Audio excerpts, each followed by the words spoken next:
I am super excited today to welcome a guest on camera who, not only is she a very smart young lady, but she has gone through some troubles in her life, tried to go the traditional allopathic method, and found out, there was more to this than what was going on because she wasn't getting any relief. So she said, you know what, I'm going to take the reins into my own hands and I'm going to figure this stuff out.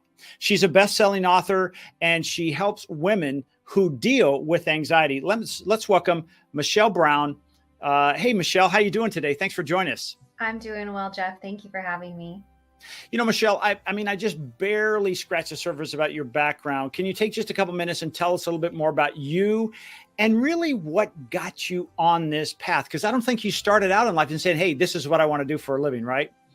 No, it wasn't. And yes, it was definitely through my own struggles with my mood and with my hormones. I had eating disorders in high school and really kind of messed up my hormones and my thyroid, especially.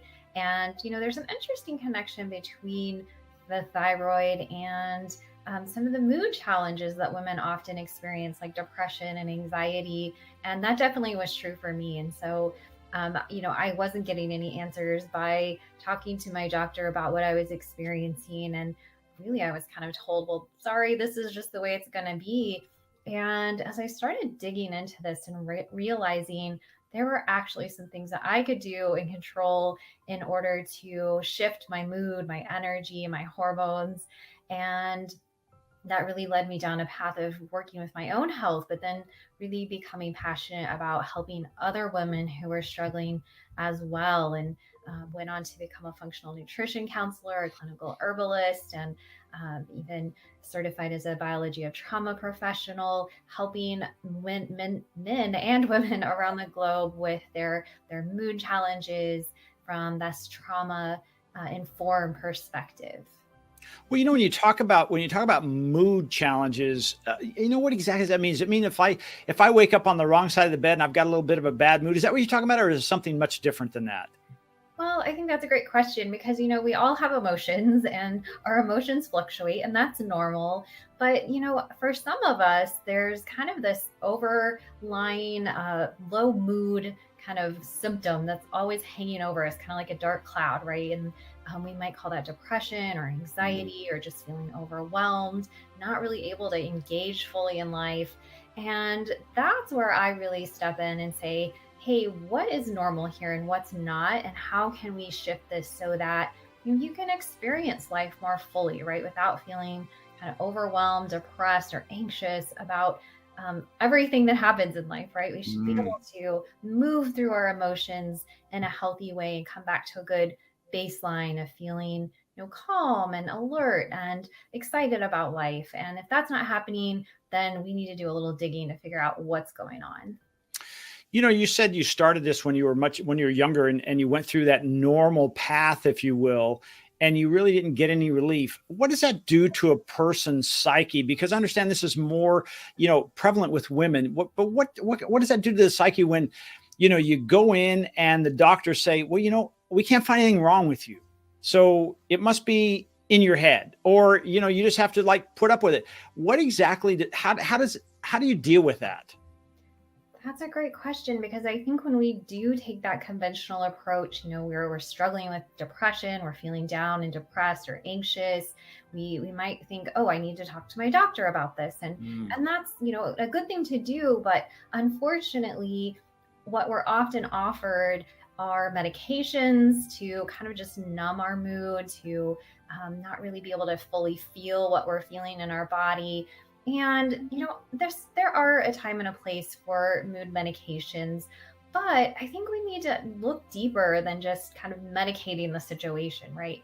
I like to think that our mood is really telling us something about our body. We should get curious about that. It's like, Jeff, if you're running, you're out jogging and you fall down and break your leg, then you don't get up and just keep running, right? There's going to be pain, swelling. Your body's telling you, hey, something's wrong here and I need you to pay attention to this. And you wouldn't just kind of, wrap it in a bandage and go on your way, right? You'd be wanting to figure out what's going on, what's broken, what do I need to do to fix it? And I think we should take that same approach with our mood, right? That we need to say, what is my mood telling me? What's not working right here? What is my body asking me to pay attention to, instead of just kind of trying to numb out, medicate the situation and not really address the underlying issues that are driving these low mood symptoms. I often think of what you're talking about. It's like often, if we get a weed in our yard, in our grass, and we just cut the top of it off, it looks like the weed is gone, but it keeps coming back. Is that what you're talking about? I said, hey, we need to get to the bottom of what's causing the mood swings. And what you're saying is, before, it's like, hey, just cutting it off is just masking the problem. It's not going to go away. Give us an idea of how you dealt with this personally. Kind of give us that simplified journey of, hey, you discovered this, you did this, and you had this transformation because you're on the other side of this. Absolutely. And what I discovered is that there are some really key things happening in our body when we're experiencing anxiety or depression or overwhelm. And they have to do with a few kind of key mechanisms in the body. Number one being inflammation. Inflammation actually can drive a lot of symptoms in the body, including, again, what I call these low mood symptoms. And so we want to look at that. What's driving that inflammation?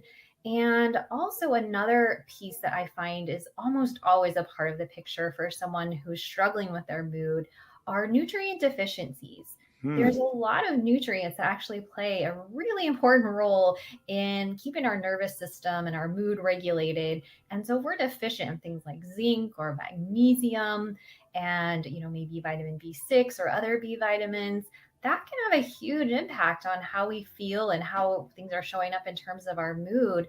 And yet, again, if we go to our conventional doctor, they don't even ask that question. Like, let's look at if we're low in these nutrients. Are you, looking at your diet and what you're eating? There's just a prescription and you're sent on your way. And while again, there may be a time and place for that, we still want to be backing it up and looking at why are we experiencing this disruption in our mood and in our body that's telling us that something's wrong, right? Something's missing.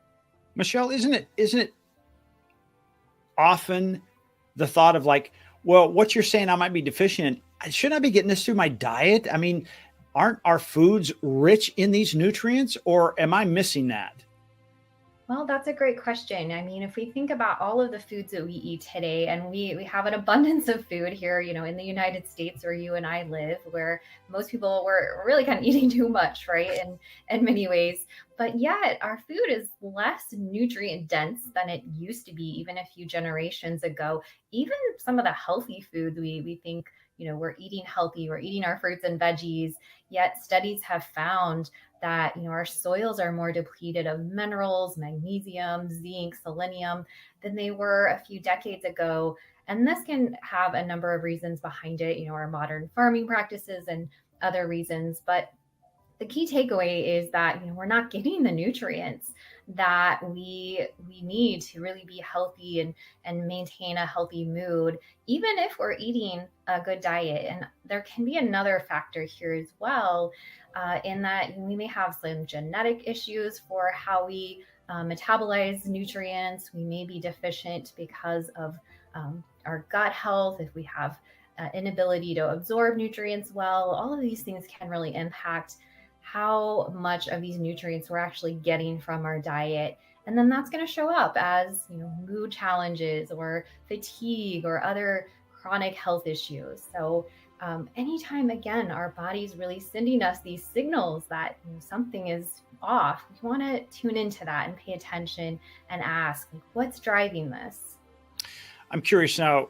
Okay, so you've pointed out, hey, some of the things that could be causing the mood swings, being more aware, quite frankly, is the first thing.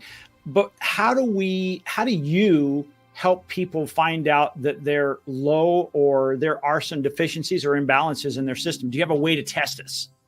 Yes. So one of the cool things is that there are really specific like symptoms or kind of traits or patterns that can show up that we can assess just with a simple, like quiz, right? Like an assessment that I give people in order to see, like, are we deficient in zinc? Do we have maybe an elevation of copper in the blood? That can actually lead to anxiety and irritability.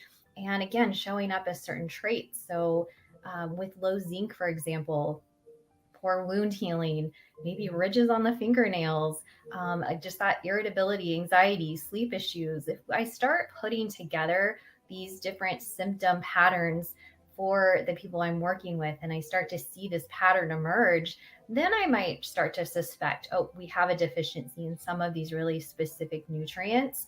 And then ideally, we can do some simple blood work and test to see, are we actually low in zinc? Are we low in some of these really vital nutrients?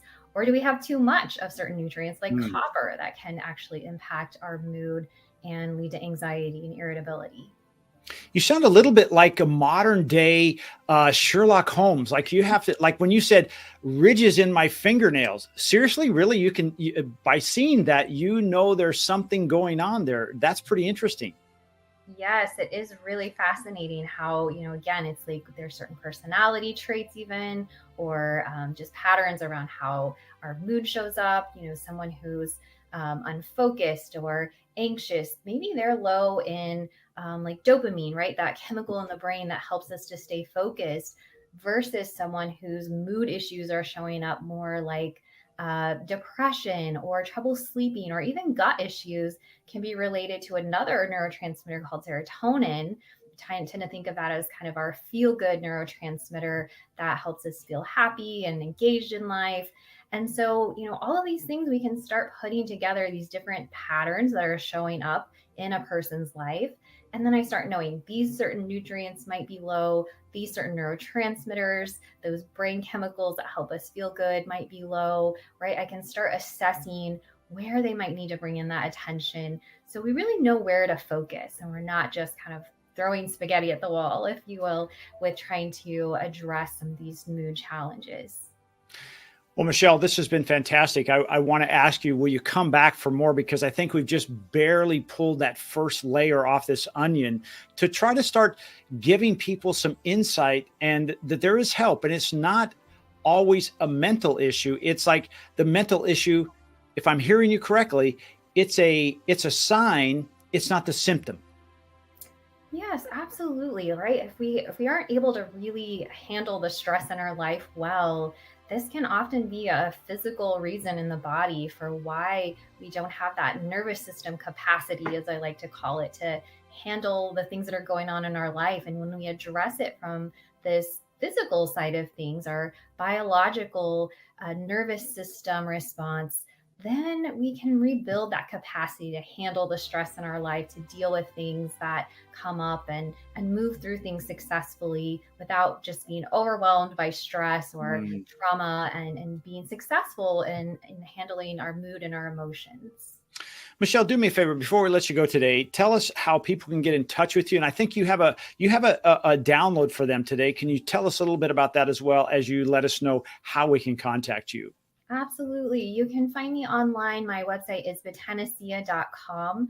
And you can also go there and grab my free guide. It's the Mood Reset 10 tips to help you with your mood. And this is really where I start with all of my clients, these top 10 pieces that we need to address in order to shift out of this place of anxiety, overwhelm, depression, and get control of our mood. So go check that out, download that, and start implementing those tips. And you'll see a good improvement with how you're able to handle your mood, your emotions, stay calm and focused, and just really support that brain. Michelle, this has been great. Thank you so much again. I look forward to having you back as a guest. And again, being that lifeline for those people out there saying, you know what, I've been told that what's going on, there's nothing to do. They can't find anything wrong with me. And that's got to be so frustrating, and almost this feeling of like just wanting to give up.